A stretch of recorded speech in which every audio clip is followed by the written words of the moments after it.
Battery বললেই আমাদের প্রথমে অনেক রকম চিন্তাভাবনা মাথায় আসে। আমরা কী কী ব্যাটারি দেখেছি, রিমোটের ব্যাটারি, ঘড়ির ব্যাটারি, পেন্সিল ব্যাটারি, বোতামের মতো দেখতে ব্যাটারি, তারপর গাড়ির ব্যাটারি, কত টাইপের মোবাইল ব্যাটারি, কত রকম ব্যাটারি আমরা দেখেছি। এখন স্বাভাবিকভাবে প্রশ্ন আসছে, তাহলে ব্যাটারিটার জিনিসটা কী? এখানে দেখো, আমরা ছোট্ট করে একটু বোঝাবার চেষ্টা করেছি। ব্যাটারি হলো এমন একটি গ্যালভানীয় কোষ অথবা দুই বা ততোধিক গ্যালভানীয় কোষের সমন্বয়, যা সমপ্রবাহের উৎসরূপে কাজ করে। সমপ্রবাহের উৎসরূপে কাজ করে। দুই বা ততোধিক গ্যালভানীয় কোষের সমবায় বা সমন্বয়ে তৈরি একটা সংস্থা, যেটা সমপ্রবাহের উৎস হিসাবে কাজ করে। ব্যাটারি মূলত কয় প্রকারের ও কী কী? ব্যাটারি মূলত দুই প্রকারের হয়। এক হচ্ছে প্রাইমারি বা প্রাথমিক ব্যাটারি, আর সেকেন্ডারি বা গৌণ ব্যাটারি। এবার প্রশ্ন হচ্ছে, প্রাইমারি ব্যাটারি কাকে বলে, উদাহরণ দাও। অত্যন্ত ইম্পর্টেন্ট কোশ্চেন। প্রাইমারি ব্যাটারি হলো সেই সমস্ত ব্যাটারি যার অভ্যন্তরে রাসায়নিক বিক্রিয়ার ফলে তড়িৎ শক্তি উৎপন্ন হয় এবং একই সাথে কোষের অভ্যন্তরে রাসায়নিক পদার্থ বিক্রিয়া করে নিঃশেষিত হয়ে যায়, যা আর তড়িৎ শক্তি উৎপন্ন করতে পারে না, ফলে ব্যাটারিটা তখন ফেলে দিতে হয়। তাহলে পরিষ্কার বোঝা যাচ্ছে যে প্রাইমারি ব্যাটারি মানে সেই সমস্ত ব্যাটারিকে বলা হবে যে সমস্ত ব্যাটারির ভিতরে রাসায়নিক বিক্রিয়ার ফলে তড়িৎ শক্তি উৎপন্ন হবে এবং কোষের মধ্যে অবস্থিত রাসায়নিক পদার্থগুলো নিঃশেষিত হবে এবং নিঃশেষিত হওয়ার পর সেটাকে আর ব্যবহার করা যাবে না, ফেলে দিতে হবে। এই রকম ব্যাটারিকে বলছে তোমার প্রাইমারি ব্যাটারি। উদাহরণ কি? নির্জল কোষ বা ড্রাই সেল, অর্থাৎ পেন্সিলের ব্যাটারি, রিমোটের ব্যাটারি, টর্চ লাইটের ব্যাটারি, সবই এইরকম ড্রাই সেলের উদাহরণ, মানে প্রাইমারি ব্যাটারি। লেকল্যান্স কোষ, লেকল্যান্স এটাও এক ধরনের প্রাইমারি কোষ। এছাড়া এর পরে যেটা আমাদের পড়তে হবে, নির্জল কোষের গঠন সংক্ষেপে বর্ণনা করে এবং কোষ বিক্রিয়া লেখো।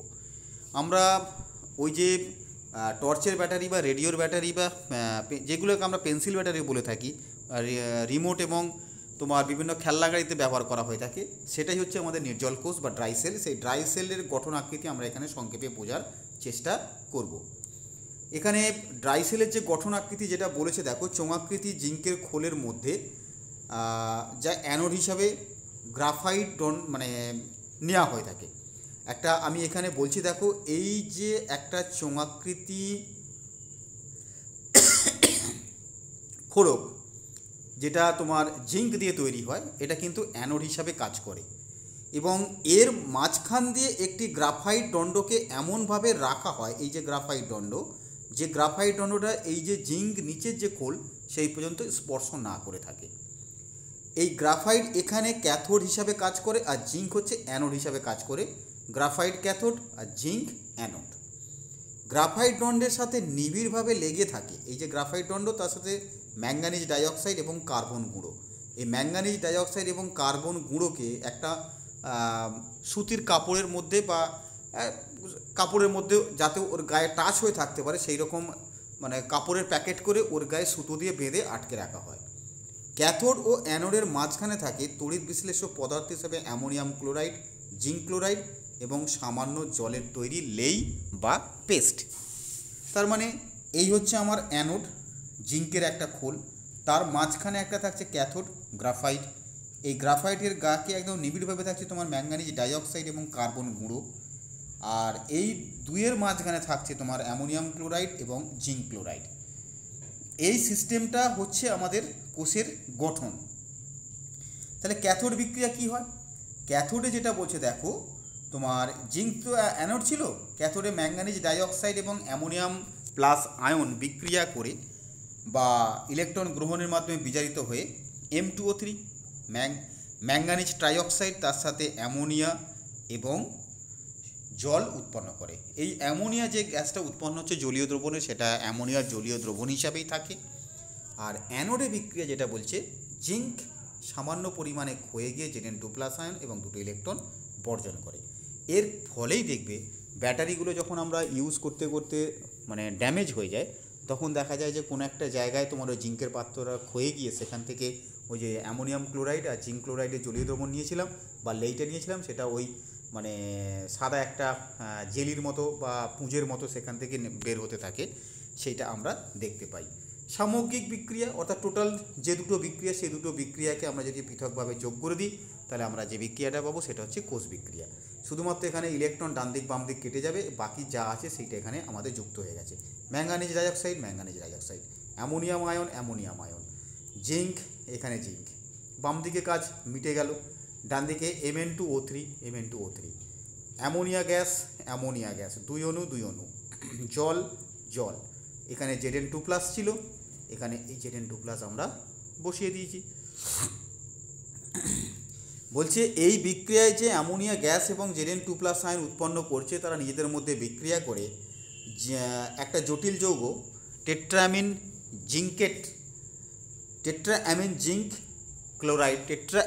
জিঙ্ক ক্লোরাইড যৌগ উৎপন্ন করে। ওই কোষের মানে আমরা তো সাধারণভাবে জেনেছি যে নির্জল কোষ বা ড্রাই সেলে তড়িৎচালক বলের মান 1.25 থেকে 1.5 ভোল্ট পর্যন্ত হতে পারে। এই হচ্ছে আমাদের ড্রাই সেল, বা আমরা যে সমস্ত সেলগুলো রিমোট থেকে শুরু করে টর্চের লাইট বা রেডিওতে ব্যবহার করি তার আভ্যন্তরীণ গঠন প্রণালী এবং কোষ বিক্রিয়া। সেকেন্ডারি, এর পরে যে প্রশ্ন আসছে যে সেকেন্ডারি ব্যাটারি কাকে বলে, উদাহরণ দাও। সেই সমস্ত ব্যাটারিকে সেকেন্ডারি ব্যাটারি বলা হবে যাদের ক্ষেত্রে তড়িৎ শক্তি উৎপাদনের ফলে কোষের রাসায়নিক শক্তি রূপান্তর ঘটে এবং নিঃশেষিত হয়, এবং বাহ্যিক কোনো তড়িৎ উৎসের সাহায্যে বিপরীত বিক্রিয়ার মাধ্যমে পুনরায় বিক্রিয়কগুলিকে পুনরুদ্ধার করে তড়িৎ শক্তি উৎপন্ন করা যাবে। তার মানে কোষটা একবার তৈরি করলে, একবার ব্যবহার করার পর সেটাকে আর ফেলে দেবো না, পুনরায় সেটাকে রিচার্জ করে আবার রিইউজ করতে পারবো। এই রকম ব্যাটারিকে বলা হচ্ছে তোমার সেকেন্ডারি ব্যাটারি। যেমন ফোনের ব্যাটারি বা গাড়িতে যে ব্যাটারি বা বাড়ির যে ইনভার্টার ব্যাটারি, এইগুলো সবই হচ্ছে সেকেন্ডারি ব্যাটারি। এই সেকেন্ডারি ব্যাটারি সবথেকে সহজ এক্সাম্পল বলছে লেড অ্যাসিড সঞ্চয়ক কোষ।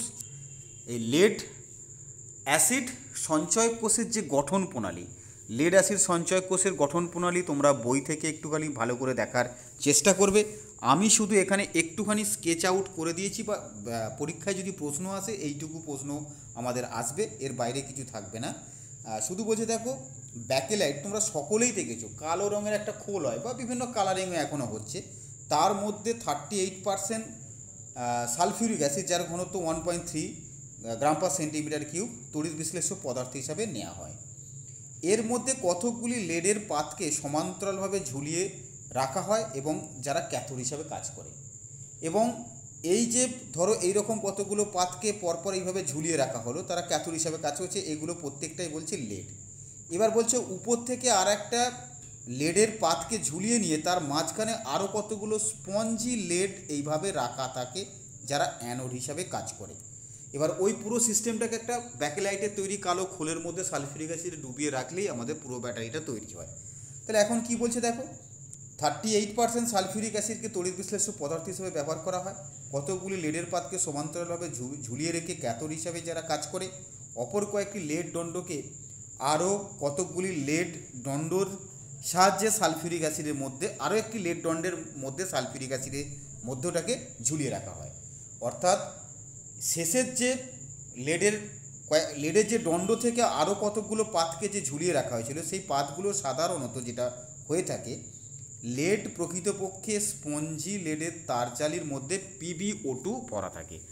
তার মানে প্রথমে বলছে যে কতগুলো লেডের পাতকে এইরকম সমান্তরালভাবে ঝুলিয়ে রাখা হয়, এবার এখান থেকে একটা লেডের দণ্ড নেওয়া হয়, সেই লেডের দণ্ড নিয়ে তার মাঝে মাঝে আবার কতকগুলো লেডের স্পঞ্জি পাতকে যার মধ্যে PbO2 ভরা থাকে সেইগুলোকে ঝুলিয়ে রাখা হয়, যা অ্যানোড হিসাবে কাজ করে। এবার আমরা যখন ওই কোষটা ব্যবহার করতে শুরু করি বা যখন ইউজ করি তখন ডিসচার্জিং হচ্ছে। ডিসচার্জিংয়ের সময় যে অ্যানোড বিক্রিয়া, অ্যানোডে যে জারণটা হয়, পিবি ছিল, পিবির স্পঞ্জি লেড, তার মধ্যে PbO2 ভরা আছে, তাহলে লেড এখানে জারিত হয়ে গিয়ে তোমার PbSO4, এখানে ছিল 0 জারণ সংখ্যা, এখানে হয়ে গেছে 2, তাহলে ইলেকট্রন বর্জন করেছে। ঠিক একইভাবে ক্যাথোডে বিজারণ বিক্রিয়া হবে। ক্যাথোডে বলছে কিছু সংখ্যক PbO2 বিজারিত হয়ে গিয়ে তোমার PbSO4 পরিণত হয়, কারণ এখানে PbO2 তোমার +4 জারণ স্তর আছে, সেখান থেকে +2 জারণ স্তরে পরিণত হচ্ছে। এর ফলে দেখো যে SO4 আয়ন ছিল বা সালফিউরিক অ্যাসিড ছিল, সেই অ্যাসিডের গাঢ়ত্বটা কিন্তু কমে যাচ্ছে। এখানে সালফেট আয়ন, এখানে সালফেট আয়ন এবং এইচ আয়ন দুটো একসাথে বিক্রিয়া করে লেড সালফেট তৈরি হচ্ছে এবং জল উৎপন্ন হচ্ছে। এর ফলে কিন্তু সালফিউরিক অ্যাসিডের গাঢ়ত্ব কমছে। তাহলে এইভাবে সালফিউরিক অ্যাসিডের গাঢ়ত্ব কমতে থাকলে জলীয় দ্রবণে সালফিউরিক অ্যাসিড অনেক পরিমাণে কমে যায়। সেই জন্য দেখবে যাদের বাড়িতে ইনভার্টার আছে, মাঝে মাঝে ওর মধ্যে জল ঢেলে ওটাকে লঘু করে অ্যাসিডের গাঢ়ত্বটাকে ঠিক করা হয় বা অ্যাসিডের মাত্রাটাকে ঠিক করা হয়। তাহলে এখানে টোটাল কোষ বিক্রিয়া যেটা পাচ্ছে, ক্যাথোড বিক্রিয়া অ্যানোড বিক্রিয়া যোগ করে দিলে আমরা কোষ বিক্রিয়া পেয়ে যাব। ভালো করে যদি এটা আমরা মানে প্র্যাকটিস করতে পারি, তাহলে ডিসচার্জিংয়ের সময় এই বিক্রিয়াগুলো ঘটছে। এবার যখন ধরো ওই কোষ মানে ব্যাটারির মানে কি বলবো চার্জ নেই বা চার্জ যখন নষ্ট হয়ে গেছে বা ব্যবহার করা হয়ে গেছে, তাহলে ওটাকে পুনরায় ব্যবহার করতে হবে। পুনরায় ব্যবহার করতে হবে মানে ওটাকে আবার চার্জে দিতে হবে। তাহলে আবার চার্জ দিতে বা রিচার্জ করার জন্য ওটা যেটা করা হয়ে থাকে, আমরা উপযুক্ত ব্যবস্থার মাধ্যমে কারেন্টের সাহায্যে চার্জ দিয়ে থাকি। তখন ডিসচার্জিংয়ের সময় যা বিক্রিয়া ছিল, চার্জিংয়ের সময় তার ঠিক উল্টো বিক্রিয়া, অর্থাৎ এখানে মানে ডিসচার্জিংয়ের সময় যেটা ক্যাথোড ছিল সেটা এখন অ্যানোড হয়ে যাবে, আর ওখানে যেটা ক্যাথোড ছিল এখানে সেটা অ্যানোড বিক্রিয়া হয়ে যাবে।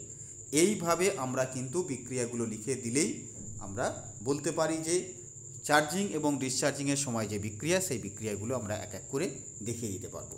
অর্থাৎ আমি একটুখানি বলে নিই, ধরো পিবি থেকে PbSO4, পিবি তার সাথে SO4 বিক্রিয়া করে PbSO4 তৈরি করেছে। ঠিক একইভাবে দেখো উল্টোটাকে লিখেছি, PbSO4 দুটো ইলেকট্রন যুক্ত করে তোমার পিবি তার সাথে সালফেট আয়ন, এখানে সালফেট আয়ন, আর ক্যাথোড বিক্রিয়ার ক্ষেত্রেও সেখানেও সালফেট আয়নের বিক্রিয়া উৎপাদন হচ্ছে বা গাঢ়ত্ব বাড়ছে, যেটা H+ আয়নের সাথে যুক্ত হয়ে H2SO4 তৈরি করবে বা দ্রবণে H2SO4 এর গাঢ়ত্ব বাড়ার জন্য সেটা পুনরায় চার্জ হয়ে যাবে। এরপরে যেটা আমরা চলে যাব সব শেষে, সেটা হচ্ছে তোমার জ্বালানি কোষ বা ফুয়েল সেল এবং তার ব্যবহার কী।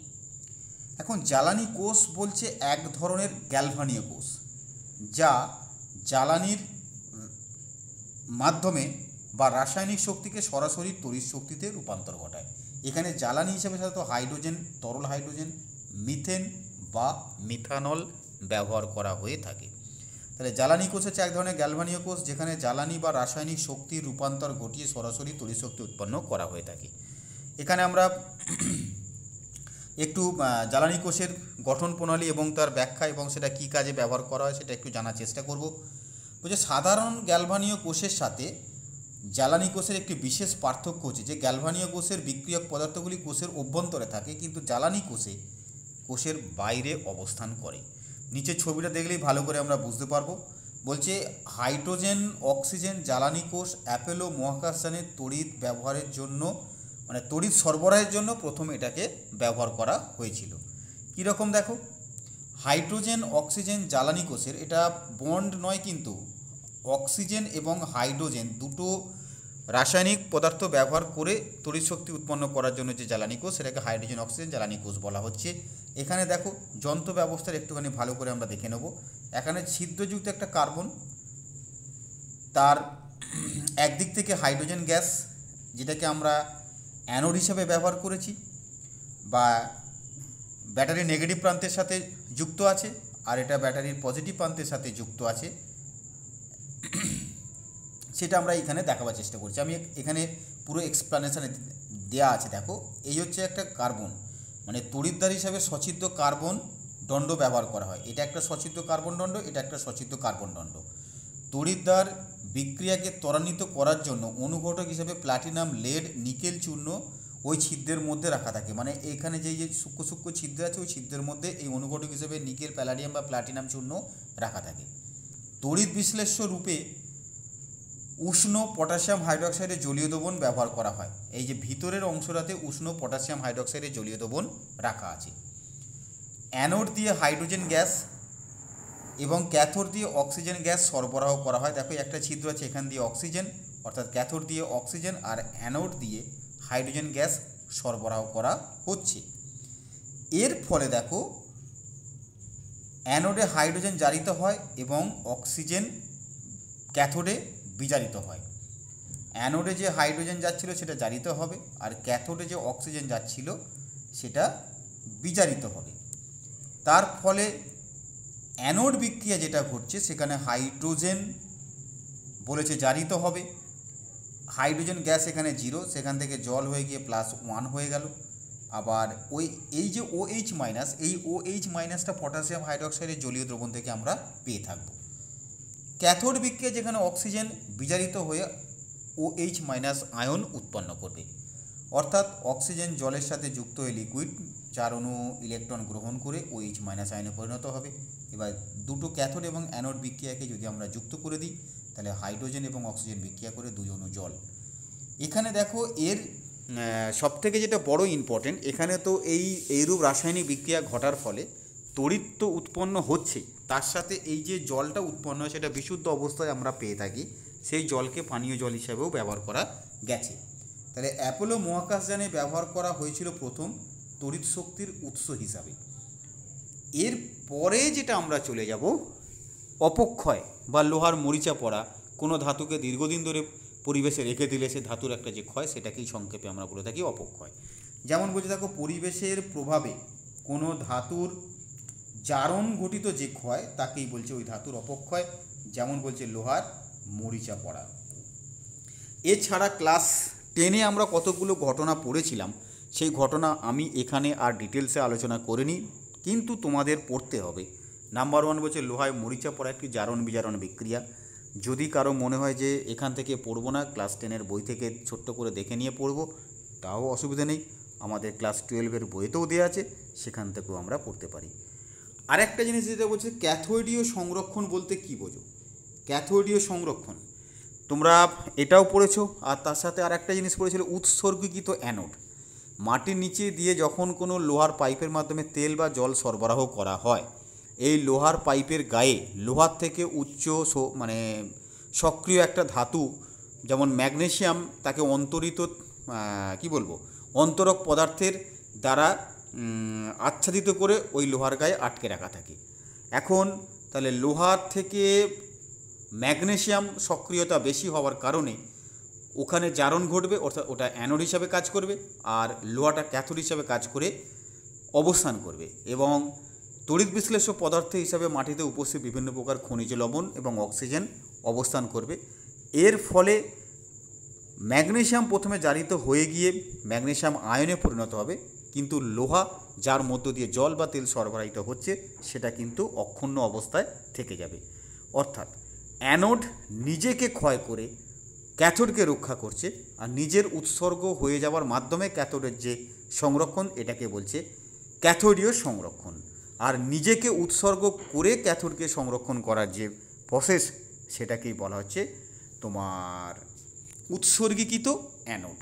অর্থাৎ অ্যানোড নিজে ক্ষয়ে যাচ্ছে, নিজে ক্ষয়ে যাওয়ার পর বা নিজেকে উৎসর্গ করে দেওয়ার পর ক্যাথোডকে সংরক্ষণ করছে, সেটাকেই তখন সেই অ্যানোডকে বলছে উৎসর্গীকৃত অ্যানোড।